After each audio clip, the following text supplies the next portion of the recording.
वर्ध्यात नाफेडच्या सोयाबीन खरेदी केंद्रावर बारदाना संपला, सोयाबीन खरेदी ठप्प, सोयाबीन खरेदी थांबल्यानं शेतकऱ्यांची अडचण, तातडीनं बारदाना उपलब्ध करून सोयाबीन खरेदी सुरू करण्याची मागणी.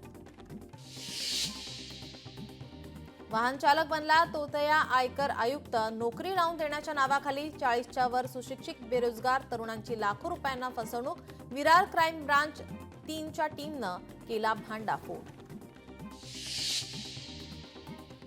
नगर परिषद ऍक्शन मोडवर 400 जणांना बजावली नोटीस, 1.25 लाख मालमत्ता धारकांकडे तब्बल 15 कोटींचा कर थकीत. पिंपरी चिंचवड शहरात रक्ताची कमतरता, रक्तदानाबाबत असलेली अपुरी माहिती आणि गैरसमजुतीमुळे रक्तदानाचे प्रमाण कमी, मागणीच्या तुलनेत रक्तदान कमी होत असल्याने रक्ताची टंचाई भासते. वाढत असलेली लोकसंख्या, वाढते आजार आणि अपघातांच्या वाढत्या संख्येमुळे रक्तांची मागणीही वाढली. मुंबई विमानतळाला 5व्या श्रेणीचं मानांकन, आंतरराष्ट्रीय विमानतळ परिषदेकडून मानांकनाची घोषणा. मुंबईतल्या छत्रपती शिवाजी महाराज आंतरराष्ट्रीय विमानतळाला परिषदेकडून 5व्या श्रेणीचं मानांकन. पाणीपट्टी कर थकल्याने वाडी ग्रामपंचायतीचा पाणी पुरवठा केव्हाही होऊ शकतो खंडित, महानगरपालिकेचे 4 कोटी तर महावितरणचे 57 लाख थकीत, ग्रामपंचायतीच्या हद्दीतील नागरिकांनी पाणीपट्टी कर भरावे, वाडी ग्रामपंचायतीचे आवाहन. आगरी कोळी महोत्सवाला नवी मुंबईमध्ये सुरुवात, महोत्सव 19 तारखेपर्यंत असणार. या महोत्सवात आगरी कोळी संस्कृती टिकवण्याचं काम आगरी महोत्सवाकडून केलं जातं. आगरी महोत्सवाच्या उद्घाटन रुपाली चाकणकर यांनी केलं. वर्ध्यात आरटीओ विभागाच्या वतीनं रक्तदान शिबिराचं आयोजन, 97 नागरिकांनी घेतला सहभाग. उपप्रादेशिक परिवहन कार्यालय आणि जिल्हा सामान्य रुग्णालयाच्या संयुक्त विद्यमाने आयोजन. हरभरा पिकावर मर रोगाचा प्रादुर्भाव वाढल्यामुळे शेतकरी अडचणीत, वातावरण बदलामुळे हरभऱ्याची झाडे पिवळी पडली, शेतकरी पुन्हा आर्थिक संकटात. पेडगाव जिल्हा परिषद शाळेचा शिक्षकाचं आता निलंबन, चुकीचे गुणदान दिल्याने शिक्षकाला निलंबित करण्यात आलं. नेहा भोसले यांनी निलंबनाचे आदेश काढले.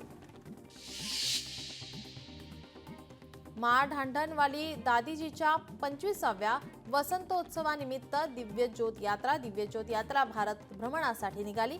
दिव्य ज्योत यात्रेचं अकोल्यात आगमन.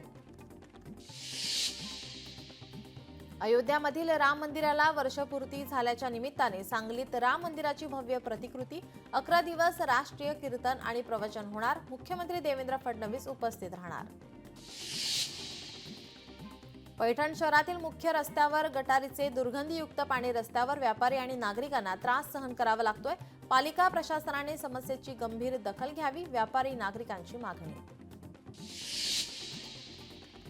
उत्तरेकडील थंड वारे थेट विदर्भाच्या दिशेने वाटचाल करतायत. यातून विदर्भात थंडीची लाट पसरली. यवतमाळचा पारा 9 अंशांपर्यंत खाली आला. हिंगोली जिल्ह्यात वन्य प्राण्यांकडून पिकांचं नुकसान, हातातोंडाशी आलेला हरभरा, गहू पिकाचं वन्य प्राण्यांकडून प्रचंड नुकसान. वन्य प्राण्यांचा आता बंदोबस्त करण्याची शेतकऱ्यांची मागणी. हिंगोली जिल्ह्यात जात वैधता प्रमाणपत्र अभावी 719 ग्रामपंचायत सदस्य अपात्र. हिंगोली जिल्ह्यातील 563 ग्रामपंचायतमधून जात वैधता प्रमाणपत्र सादर न करणाऱ्या 719 ग्रामपंचायत सदस्यांना अपात्र ठेवण्यात आलंय. सिंधुदुर्गमधील फोंडा घाट रस्ता झाला खड्डेमय रस्त्यानं वाहतूक कोंडीनं पर्यटक त्रस्त, अपघाताची शक्यता नाकारता येत नाही. लोकशाही मराठी ऐका, पहा, जागरूक रहा.